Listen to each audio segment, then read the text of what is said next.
Hello everyone, welcome to Pathshala. তো আজকে আমরা যে প্রবলেমটা সলভ করব সেটা হচ্ছে যে বাইং শভেলস।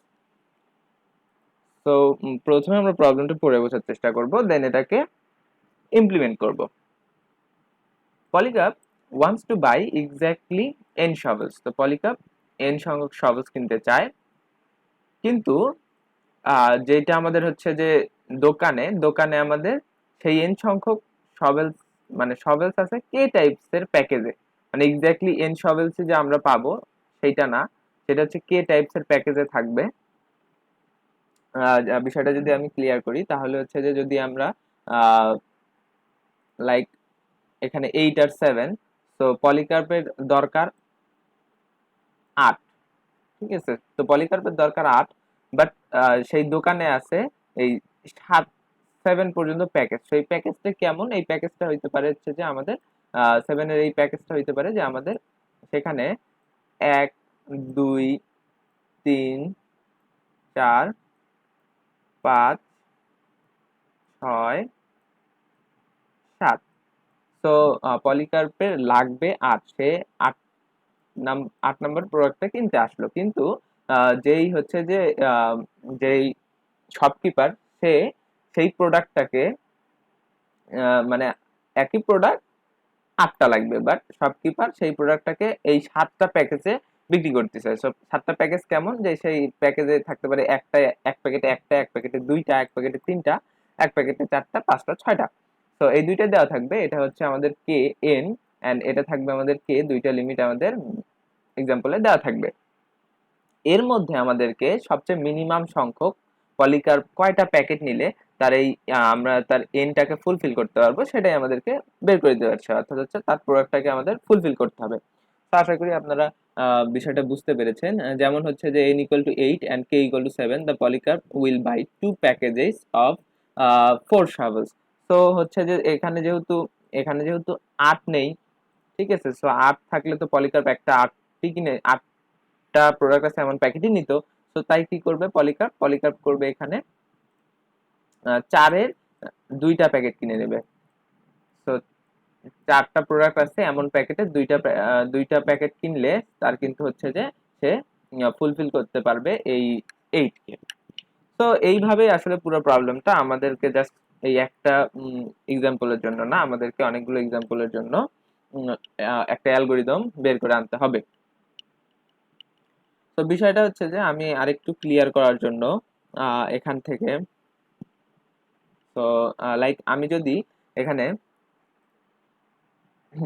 7টার জন্য যে কথা বললো হচ্ছে আমাদের 7তম পর্যন্ত প্যাকেজ আছে। এখন হচ্ছে যেটা আমাদের পরের প্রবলেমটা যদি আমরা দেখি, পরের প্রবলেমে আমাদের 8টার জন্য 8টা প্রোডাক্ট কিনবো, বাট আমাদের প্যাকেজিং সিস্টেম আছে একটা প্রোডাক্টের। দ্যাট মিনস আমাদের বাকি প্রোডাক্টগুলো আমাদের কাছে নেই। তো আমরা 8টা নিতে পারবো, একটার প্রোডাক্ট নিতে পারবো। তো আমরা কি করব?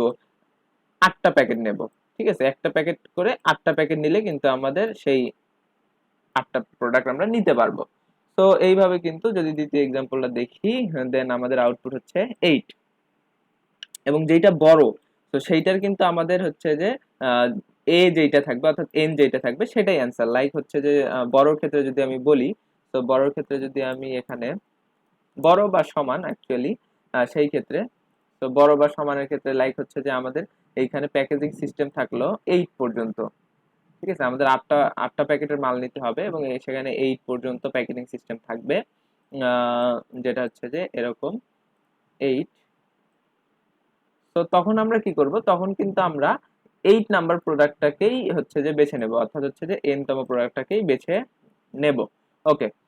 তো শুরু থেকে যদি আমার কথাগুলো আপনারা খেয়াল করে থাকেন তাহলে যেটা দেখবেন সেটা হচ্ছে যে আমরা কিন্তু সব সময় এমন কোন প্রোডাক্ট নিচ্ছি যেটা কিন্তু হচ্ছে যে n এর গুণিতক, ঠিক আছে। আমরা 7 নাম্বার টেস্ট কেসটাকে নিয়েই এখন একটু চিন্তা করি। আবার একটু আগের মতো করে দেই। ওকে। তো আমরা এখন যদি 7 নম্বরটাকে নিয়ে চিন্তা করি, সো 4টাকে আমরা কিভাবে এখানে পেলাম এক্স্যাক্টলি। সো আমরা 4টাকে এখানে এটাকে আমরা কিভাবে আইডেন্টিফাই করব? সো দেখতে পাচ্ছি যে এখানে আমাদের যেহেতু আমাদের সবগুলো গুণিতক দ্বারাই আমরা সেই প্যাকেজিং সিস্টেমটাকে ফাইন্ড আউট করতে পারবো।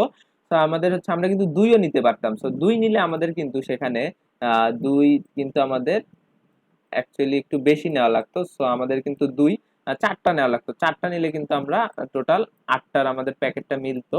সো আমরা কিন্তু 2ও নিতে পারি এবং 4ও নিতে পারি। সেটা হচ্ছে যে 4 আমরা 2টা নিতে পারি। তো 4 আমরা 2টা নিতে পারি, এই হচ্ছে পার্থক্য। But at the end of the day 4 এবং 2 দুইটাই কিন্তু আমাদের 8-এর গুণিতক। ঠিক আছে, তো আমাদেরকে গুণিতক গুলোকেই টার্গেট করতে হবে। এবং এরপরে আসি আমরা অ্যাকচুয়ালি কোন গুণিতককে নিব। আমরা কিন্তু 2কে টার্গেট করলেও আমরা 2কে নেইনি, আমরা নিয়েছি হচ্ছে 4কে। সো কোন গুণিতকটাকে নেওয়া আমাদের সবচেয়ে সোজা হবে সেটাকে আমাদের বের করে আনতে হবে। লাইক আমরা কিন্তু যদি 8 থাকতো, এখানে যদি লিমিটটা 8 থাকতো, দেন কিন্তু আমরা জাস্ট 8-এর একটা নিতাম, 8-এর একটা নিতাম। সো হচ্ছে যে সেটাও কিন্তু আমাদের 8টাও কিন্তু আমাদের একটা গুণিতক। তো এই জিনিসটাকে ফাইন্ড আউট করাটাই হচ্ছে মেইন হচ্ছে যে প্রবলেম। তো এবার যদি আমরা 2টা ভাবে এই জিনিসটাকে হচ্ছে যে বের করে আনতে পারি, আমরা তো গুণিতক বের করে আনতেই পারবো, মডুলাস করে আমরা গুণিতক বের করে আনতে পারবো। বাট আমাদের কোন গুণিতকটাকে আমরা নেব সেটা হচ্ছে যে আমাদের ফ্যাক্ট। লাইক আমি যদি 4 এবং 8-এর জন্য 4 এবং 8-এর জন্য ধরে নেই যে এখানে আমাদের শিডিউলটা সরি লিমিটটা দেওয়া আছে 8। তো আমরা 4 এবং 8-এর জন্য 2টা আলাদা আলাদা কন্ডিশন এখানে একটু চিন্তা করি, দেন আমরা এই 2টা কন্ডিশনকে আমাদের প্রবলেমে ইনক্লুড করতে পারলেই আমাদের প্রবলেমটা সলভ হয়ে যাবে। তো যেমন আমরা গুণিতক বের করার জন্য একটা ফর লুপ চালিয়ে সেটাকে ইটারেট করতে থাকবো, এবং করার ক্ষেত্রে আমরা যখনই গুণিতক পাবো সেটাকে চেক করব যে আমাদের গুণিতকটা কি। সেটা হচ্ছে যে ওকে, সো আমরা বেসিক্যালি 2টা কন্ডিশনের মাধ্যমে এটা করতে পারি। এটাকে যদি আমি 7-এর জন্যই চিন্তা করি, তো সরি আমার এখানে একটু উলট পালট হয়ে গেল, আমি একটু 7-এর জন্য চিন্তা করলে ইজি হবে আমার কাছে। তো আমি যদি 7-এর জন্য চিন্তা করি, দেন হচ্ছে যে আমি কিন্তু এখানে দেখব যে আমার n divided i, that means হচ্ছে যে n ডিভাইডেড আমার i। সো 8/4, 8/4 কিন্তু আমরা পাচ্ছি হচ্ছে যে সরি ফর দ্যাট, লাইক আমরা তো পেলাম 4কে অলরেডি গুণিতক হিসেবে পেয়েছি, বাট 4কে গুণিতক হিসেবে পেলেও আমাদের হচ্ছে না। 4কে দিয়ে দেখতে হবে যে আমরা 4-এর প্যাকেট কয়টা লাগতেছে। সো আমরা 4-এর প্যাকেট কয়টা লাগতেছে সেটা কিন্তু n ডিভাইডেড i করে বের করে ফেলতে পারবো। সো এটা এবং এটা যদি k এর চেয়ে কোনোভাবে ছোট হয়, then that will be our answer. এখন এমন একটা যেটা হচ্ছে আমার থার্ড কেসে রয়েছে, যেটা হচ্ছে 6 এন্ড হচ্ছে যে আমাদের 10তম পর্যন্ত রয়েছে, দ্যাট মিনস 1 2 এবং করতে করতে 10তম পর্যন্ত। সো এই ক্ষেত্রে আমাদের মিনিমামটা কিন্তু হবে 6, মিনিমামটা কিন্তু হবে 6। সো আমরা যেটা করব যে চেক করব যে n ডিভাইডেড i, ঠিক আছে। সো হচ্ছে যে 6 কিন্তু আমাদের সবচেয়ে মিনিমাম হবে। সো আমরা একটা কন্ডিশন রাখবো যে n ডিভাইডেড i যখনই সেটা k এর চেয়েও ছোট হবে, k এর চেয়ে তো বেসিক্যালি ছোট হবে কারণ এখানে হচ্ছে যে 10-এর চেয়ে ছোট হইলেই আমরা সেই আইটাকে কিন্তু অ্যান্সার এবং হচ্ছে যে আই এর মধ্যে মিনিমাম করে আমরা আইটাকে স্টোর করে নেব। দ্যাট মিনস আমরা বেসিক্যালি 6টাকে স্টোর করে নেব, কারণ সেক্ষেত্রে আমাদের 6 সেটাই হচ্ছে যে পারফেক্ট হবে। সো আমরা এখন প্রোগ্রামে চলে যাই, তাহলে বিষয়টা আরো ক্লিয়ার হবে। তো আমি একটা ফাইল ওপেন করি, সেটা হচ্ছে যে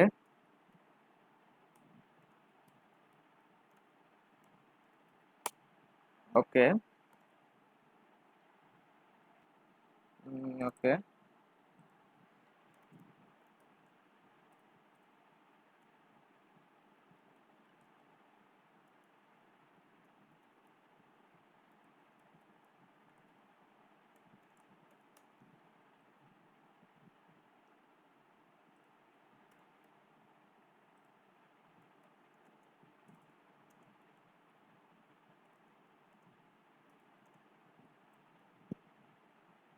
আচ্ছা, যেহেতু আমাদের হচ্ছে যে ইন্টিজারের লেন্থ অনেক বড়, তাই একটা ম্যাক্রো ফাংশন দিয়ে আমি লং নাম্বারকে ডিফাইন করে রাখবো।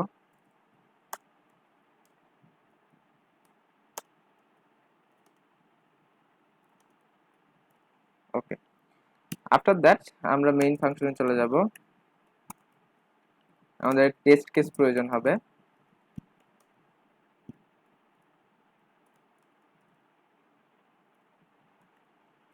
টেস্ট কেস,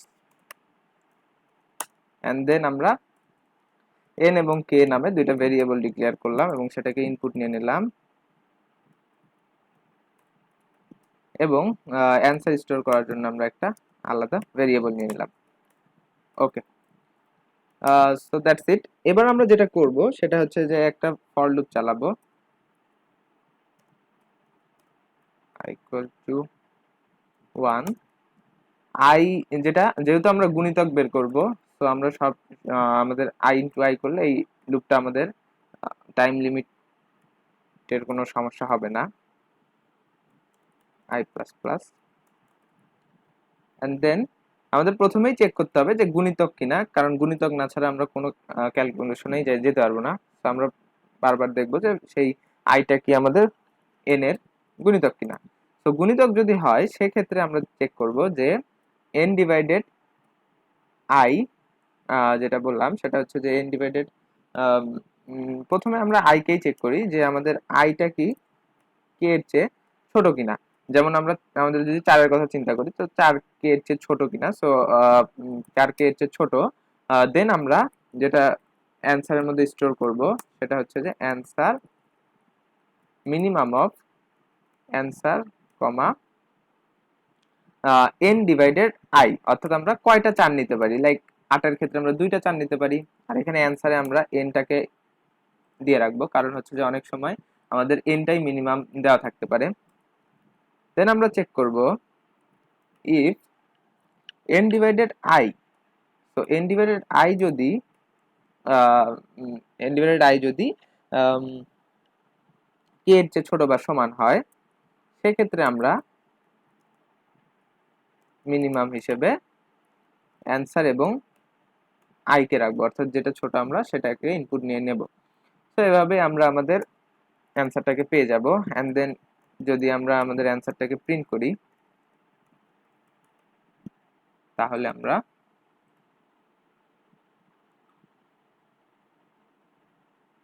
এবার আমরা রান করে দেখব।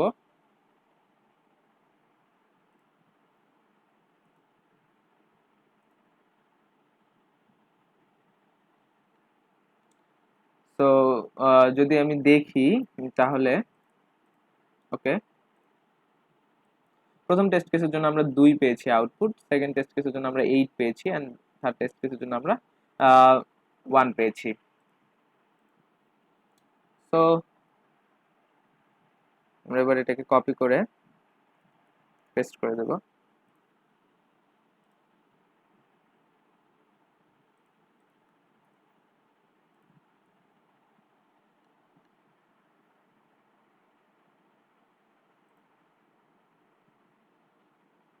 আমরা দেখতে পাচ্ছি problem number 1360D, buying shovels accepted. Thank you everyone, thanks for watching, hope you enjoyed the video, see you in the next video.